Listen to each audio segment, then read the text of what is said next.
7:30 de la mañana en Bogotá, también en Quito y en Lima. Y continuamos en directo a América de France 24 con más información internacional. En economía vamos a hablar de la situación en Estados Unidos, porque el presidente de la Reserva Federal aseguró que el país no está listo para un recorte en sus tipos de interés hasta que la inflación esté completamente controlada. En la reunión del miércoles, su tasa de referencia quedó sin cambios, pero sigue siendo el nivel más alto en 22 años. En minutos lo revisamos, como siempre, con Juan Pablo Lucumí. En deportes, Angola se prepara para enfrentar su desafío más grande en la Copa Africana de Naciones y buscará ante Nigeria el cupo a semifinales. Nuestra enviada especial estuvo en el entrenamiento del equipo y nos trae la voz de los protagonistas. Antes de todo esto, vamos con los titulares. Hungría levanta el veto al paquete de más de 54.000 millones de dólares de ayuda europea a Ucrania.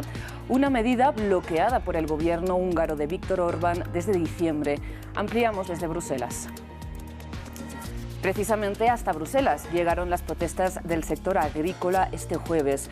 Entre las reivindicaciones, el abandono del acuerdo Unión Europea-Mercosur. Además, se mantienen los bloqueos en algunas de las principales vías de Francia. Y avanzan las conversaciones para una nueva tregua en la Franja de Gaza. El líder de Hamás visita Egipto para abordar los detalles cuando la ofensiva israelí ha matado a más de 27.000 personas en Gaza. Conectamos con Jerusalén.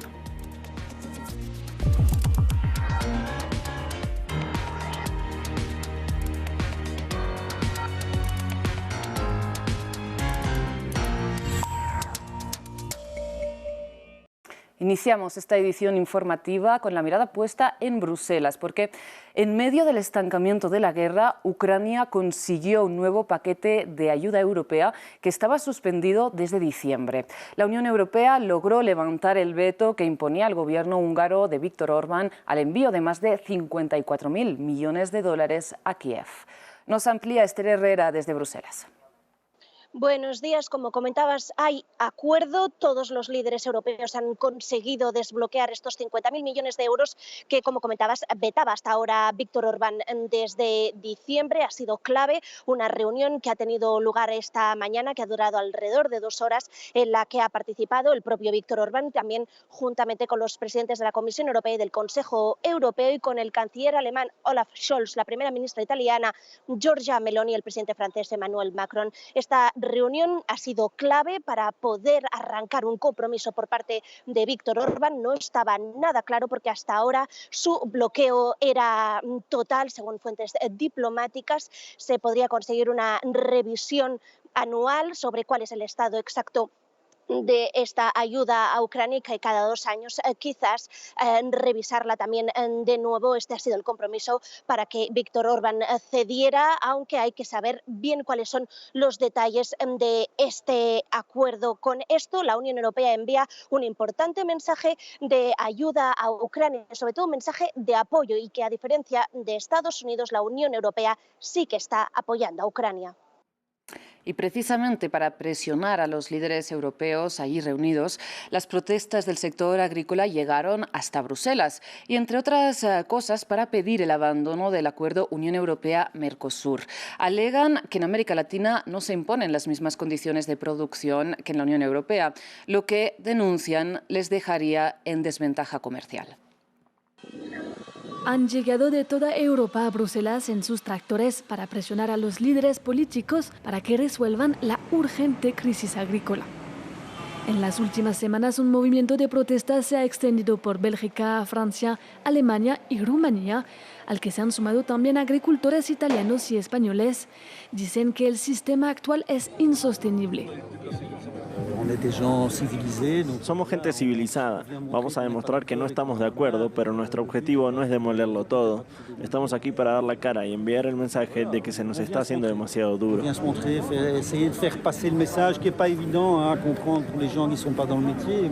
Las principales preocupaciones son la excesiva reglamentación, los elevados costes de producción, las normas ecológicas incompatibles con la agricultura y los acuerdos de importación con países que los dejan fuera de la competencia. No podemos tener una estructura agrícola en la que digamos que hay que esforzarse más en las normas, esforzarse más en el medio ambiente, esforzarse más en esto o aquello y luego decir que los acuerdos de libre comercio siguen igual que antes. Aunque están bajo presión para satisfacer sus demandas, los dirigentes europeos podrían tener dificultades para imponer cambios en la normativa agraria, ya que cada plan requiere la aprobación de los 27 Estados miembros y del Parlamento Europeo.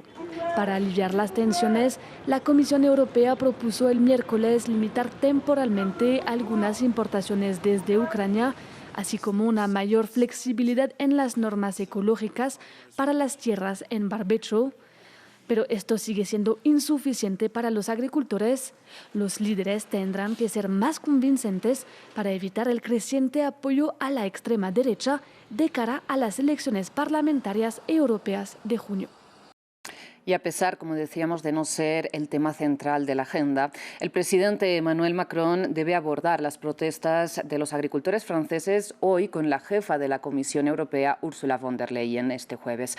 Y es que, además de llegar hasta Bruselas, por tercer día consecutivo, los trabajadores del campo bloquean algunas de las principales vías de Francia, mientras las autoridades anunciaron que ya han liberado a los 79 detenidos por la protesta de ayer contra el mercado de abastos de París. Cambiamos de información porque en Egipto se espera la llegada del líder de Hamás, Ismail Haniyeh, para abordar la propuesta de una nueva tregua en la Franja de Gaza. Esto cuando el ejército de Israel ha matado a más de 27.000 personas desde el inicio de la ofensiva contra el enclave palestino. Conectamos esta hora con nuestro corresponsal en Jerusalén, Federico Cuéllar Verena. Federico, un gusto como siempre saludarlo. Le pregunto qué tan cerca estaríamos de esta nueva tregua, qué detalles conocemos.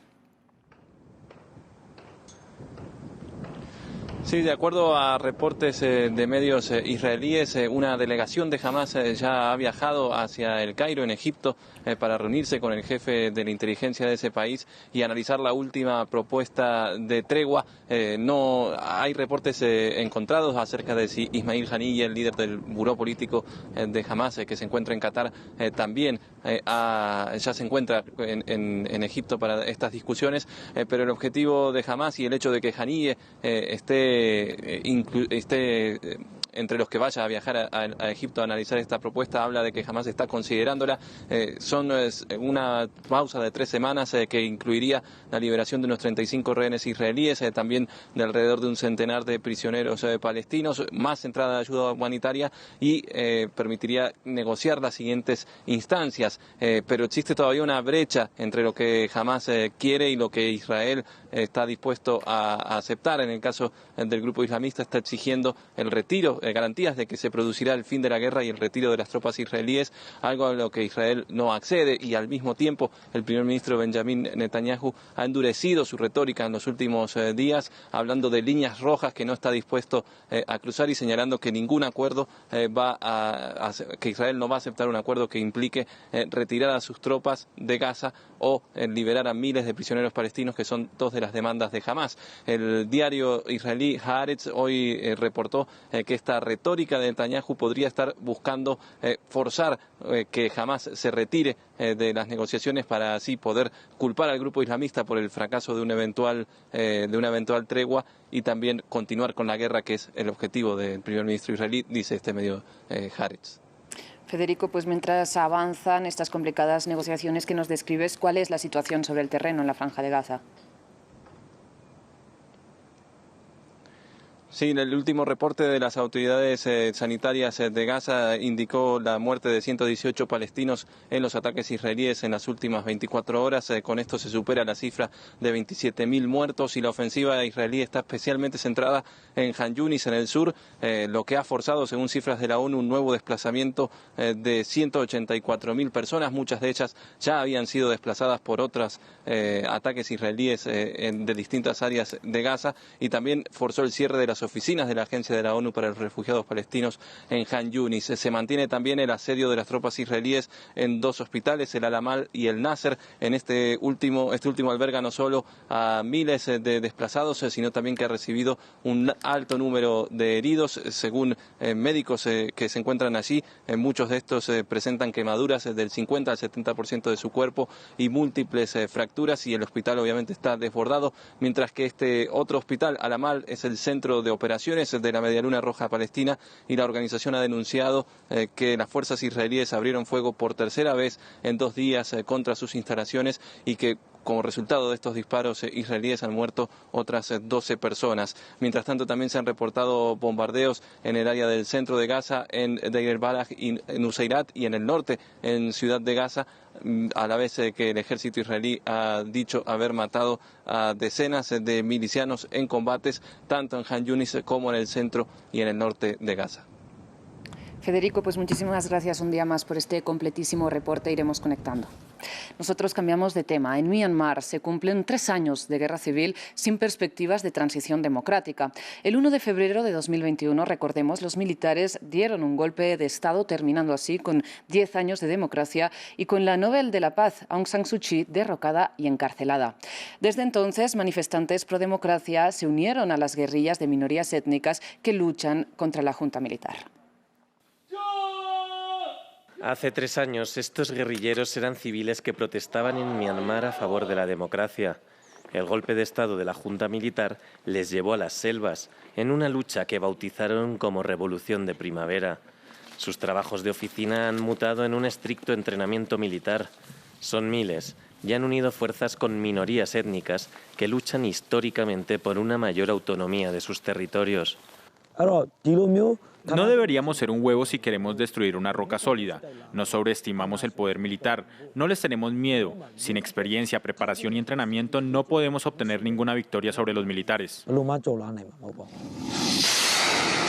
Aunque los analistas ven difícil que puedan derrocar a un ejército que ha gobernado el país durante 70 años, la ofensiva rebelde ha dejado a la junta militar en su peor momento desde que retomó el poder en 2021. Organizaciones locales cifran en 4.400 los disidentes muertos desde el golpe, mientras que la Junta habla de que los guerrilleros han matado más de 6.000 civiles. Los grupos rebeldes lo niegan. Nuestra principal diferencia con la Junta es el código de conducta. Tenemos la regla de que nuestras armas nunca atacan a los civiles. Durante 10 años, Myanmar vivió una experiencia democrática con la Premio Nobel de la Paz Aung San Suu Kyi al frente del país. Fue hasta 2021 cuando los militares recuperaron el poder, empezando así la guerra civil. Desde entonces, la junta militar ha detenido a más de 25.000 personas. Más de 2 millones de personas han salido desplazadas y el comercio con China, su principal socio, se ha visto gravemente afectado. Y cerramos en Estados Unidos, donde los congresistas sentaron en el banquillo a los directivos de las grandes redes sociales, los jefes de Meta, TikTok, X, Discord y Snap, acusados de no hacer suficiente para proteger a los jóvenes. En particular, el Senado les cuestionó sobre los riesgos de explotación sexual a través de sus plataformas.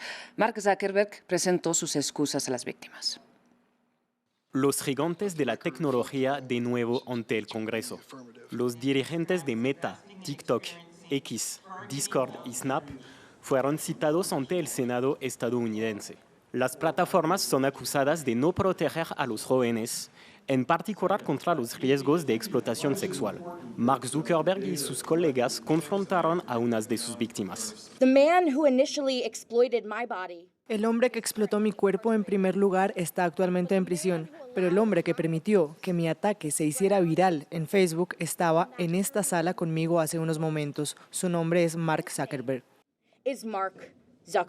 Esta problemática alcanza el consenso entre demócratas y republicanos. Muchos congresistas quieren reforzar las normas para proteger mejor a los menores, pero los proyectos de ley han sido bloqueados por el intenso cabildeo de las grandes empresas tecnológicas. Frente a las acusaciones de los representantes, Mark Zuckerberg tuvo que levantarse y pedir excusas.